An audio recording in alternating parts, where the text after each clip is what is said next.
کئی پیروں کی بہو رافضہ ہے، کئی پیروں کے سالے رافضی ہیں۔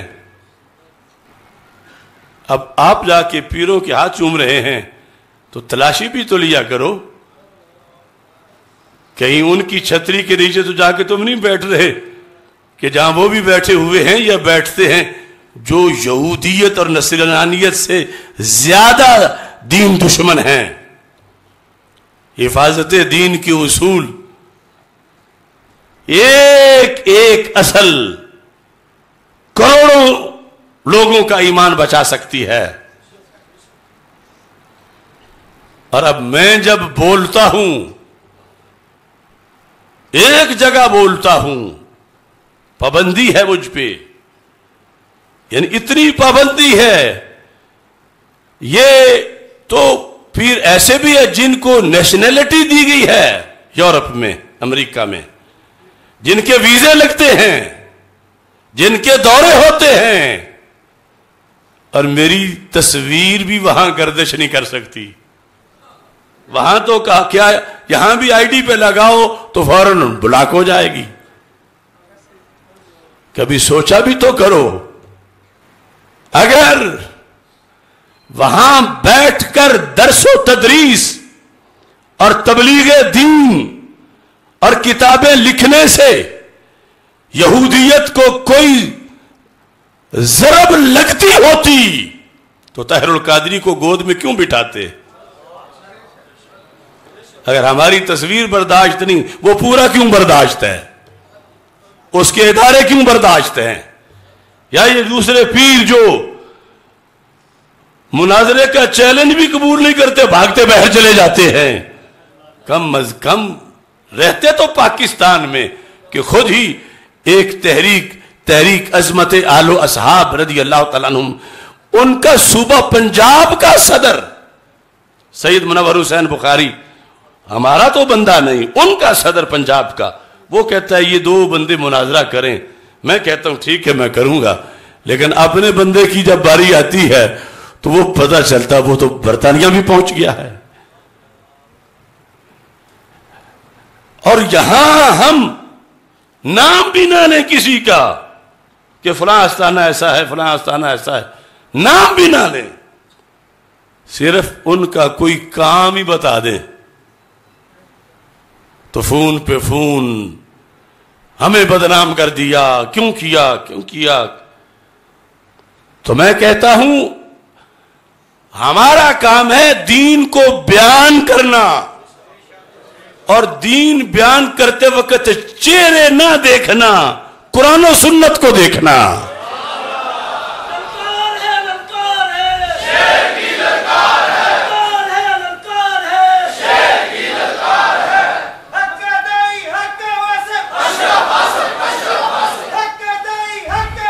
نعرہ نہ لگاؤ، اصل حقیقت سمجھو کہ اس وقت ظلم کیا ہو رہا ہے۔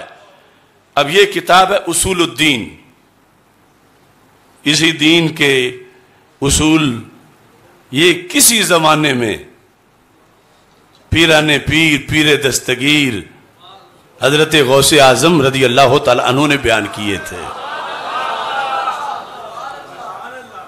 پیر تو ایسے ہوا کرتے تھے۔ اب کتنے ہیں آج، سارے ایسے نہیں، کتنے ہیں جو قادری بھی کہلواتے ہیں اور ساتھ یزیدیت بھی پھیلاتے ہیں، گیلانی کہلوا کر ساتھ کام غوث پاک کے خلاف کرتے ہیں۔ اور ہمارا جرم یہی ہے کہ یہ گستاخ ہے۔ کیوں؟ میں آئینہ دکھاتا ہوں کہ میں ان کی نسل سے تو نہیں، میں ان کی نسل کے غلاموں کے غلاموں کے غلاموں کا بھی غلام ہوں، مگر یہ حق تو مجھے میرے اللہ نے دیا ہے کہ میں ان کا فرمان لوگوں کو بتاؤں۔ آج کہتے ہیں سنی شیعہ بھائی بھائی، غوث پاک سے تو پوچھو کہ جسے تو بھائی کہتا ہے طاہر القادری، یہ اسے کیا کہتے ہیں؟ طاہر القادری نے کہا تھا نا جنگ میں جا کر ان کے امام باڑے میں کہ میں آج تمہیں ملانے آیا ہوں، جو ملا ملونٹا آ کے کہے کہ تم دو ہو اسے دو کر دو. یہ ریکارڈ پر ہے.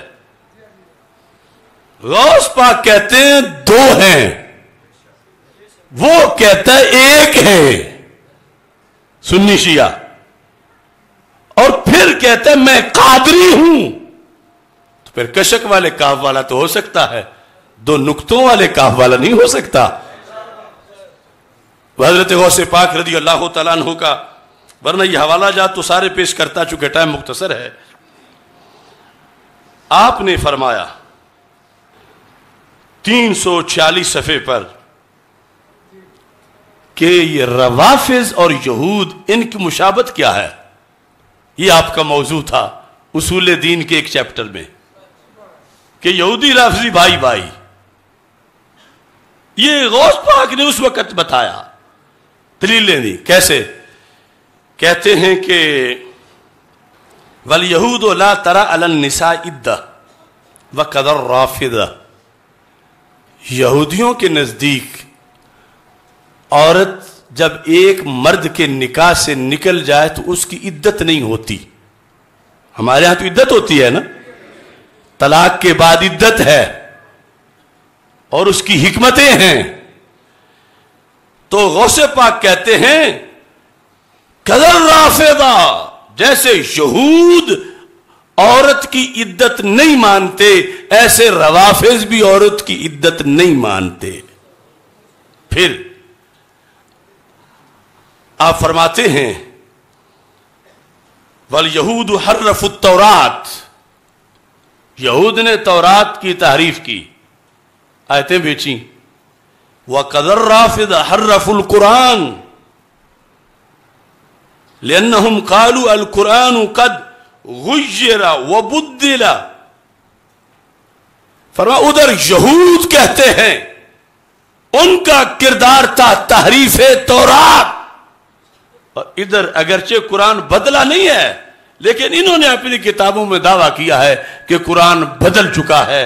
قرآن جو ہے اس کی کتنے پارے ختم ہو چکے ہیں، اس میں تبدیلی آ چکی ہے.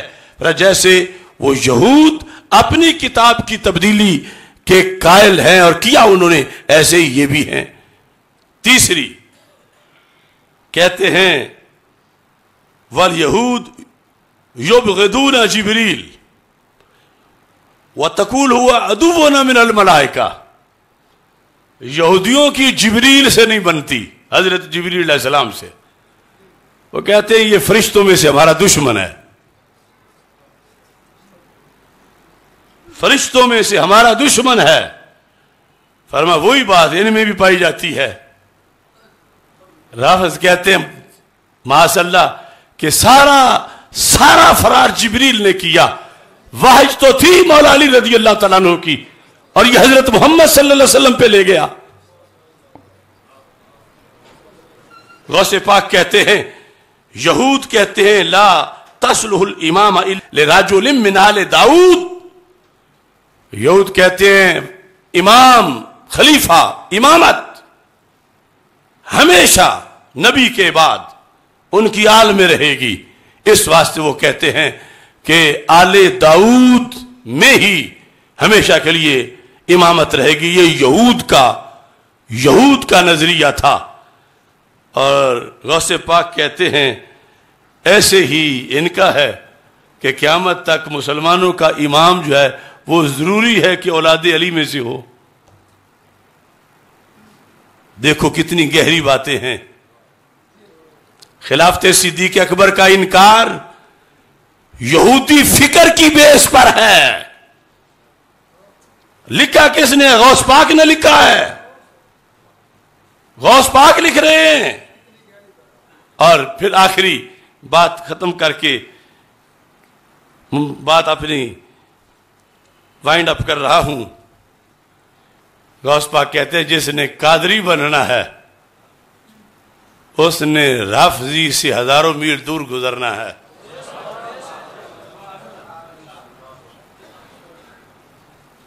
آج جو اس طرح جڑے ہوئے ہیں اب ان کو جدا کرنا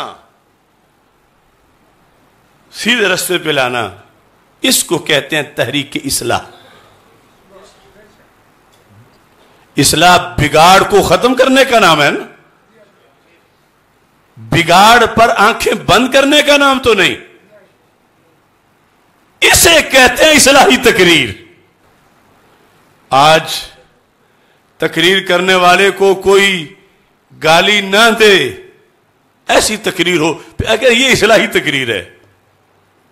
یہ نہیں کہ تقریر کرنے والے کو شوق ہے کہ مجھے گالیاں کوئی دے، لیکن حق بیان کرے گا تو گالی ضرور ملے گی، کیونکہ جن کا بڑھتا کرے گا وہ گالی ضرور دیں گے، ایف آئی آریں کٹیں گی، زبان بندیاں ہوں گی، جیلیں ملیں گی۔ اور اگر اس سب سے بچنا ہے تو پھر تقریر کا نام رکھ لو اصلاحی تقریر، کہ کہنا کسی کو کچھ نہیں، اگرچہ سامنے کوئی کنویں میں گر جائے، بولنا نہیں کہ آگے کنواں ہے، کیوں؟ میں اصلاحی تقریر کرتا ہوں۔ میں کہتا ہوں اصلاحی تقریر یہ ہے، یا تو کہو معاشرے میں بگاڑ نہیں، اور اگر بگاڑ ہے تو عالم ربانی پر فرض ہے کہ اس بگاڑ کو دور کرے۔ بلب جلائے، اگرچہ چور رنگے ہاتھوں پکڑا جائے اور چور کے چیلے ڈنڈے اٹھا لے کہ ہمارے تو حضرت صاحب تھے، تم نے چور ثابت کر دیے، لیکن اصلاح تو یہی ہے۔ لہذا کم از کم میرے ساتھ اتنا تو تعاون کرو کہ جو غلط کو غلط کہے، سچ کو سچ کہے۔ یہ پہلے نمبر کی اصلاحی تقریر ہے، عقیدے کی اصلاح، اس کے بعد عمل کی اصلاح۔ اس کا یہ مطلب نہیں کہ جو نماز کی فضیلت کی تقریر کرے وہ اصلاحی نہیں، وہ اصلاحی ہے کہ بے نمازی کو نمازی بنایا جا رہا، مگر وہ قبول تب ہو نہیں ہے پہلے عقیدہ تو ٹھیک ہو۔ تو ہم سے یہ ظلم تو نہ کرو کہ نہ خود بولو اس مسئلے پر، نہ خود بولو اور نہ بولنے والے کی حمایت اتنی تو کر دو کم از کم، وہ بیچارہ بھی اصلاحی تقریری کر رہا ہے۔ لیکن ہوتا ہی ہے کہ ٹانگیں کھینچتے ہیں، اپنی اپنی انجمنوں میں بیٹھ کر گلا تو ضرور کرتے ہیں، بہت تھوڑے ہیں کہ جو اس اصلاح کو اصلاح سمجھے۔ اور دوسرا، یہ جو پیچھے بورڈ لگا ہوا ہے، میلاد مصطفیٰ کو میلاد خاتم المعصومین بھی کہہ سکتے ہیں، اور صرف اگر ہر جلسہ ہی آپ محفل میلاد کا اس عنوان سے کریں کہ محفل میلاد خاتم المعصومین یا میلاد خاتم المعصومین سیمینار، میلاد خاتم المعصومین کانفرنس، جب سرکار کے بعد کوئی معصوم ہے ہی نہیں، آپ آخری نبی ہیں، آخری معصوم ہیں، تو میلاد بھی منائیں، ساتھ سپرے بھی کریں۔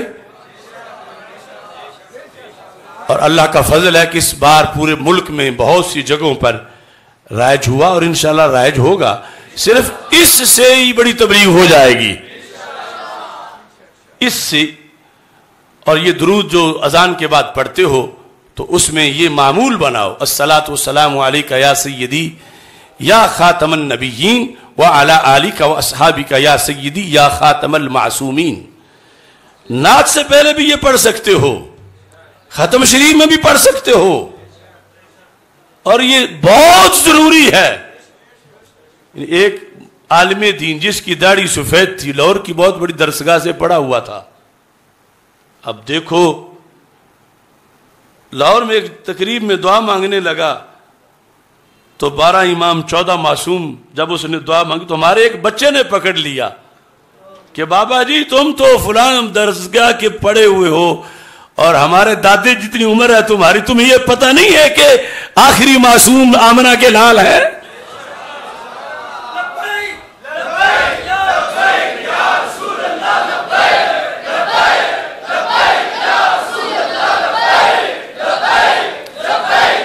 تو اس پر وہ کہنے لگے کہ بات تو تم نے سچی کی، مگر مجھے تو آج تک کسی نے، میرا ذہن اس طرف نہیں گیا کہ میں کیا کہتا ہوں۔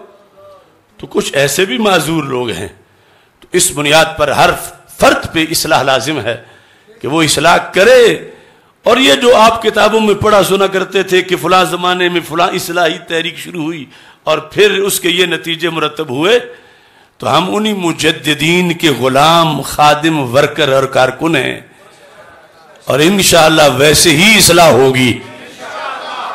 آسماں ہوگا سحر کے نور سے آئینہ پوش، پھر ظلمت رات کی سیما پا ہو جائے گی، پھر دلوں کو یاد آ جائے گا پیغام سجود، پھر جبیں خاک حرم سے آشنا ہو جائے گی، شب گریزہ ہوگی آخر جلوہ خورشید سے، یہ چمن معمور ہوگا نغمہ توحید سے. وآخر دعوایا ان الحمدللہ رب العالمین.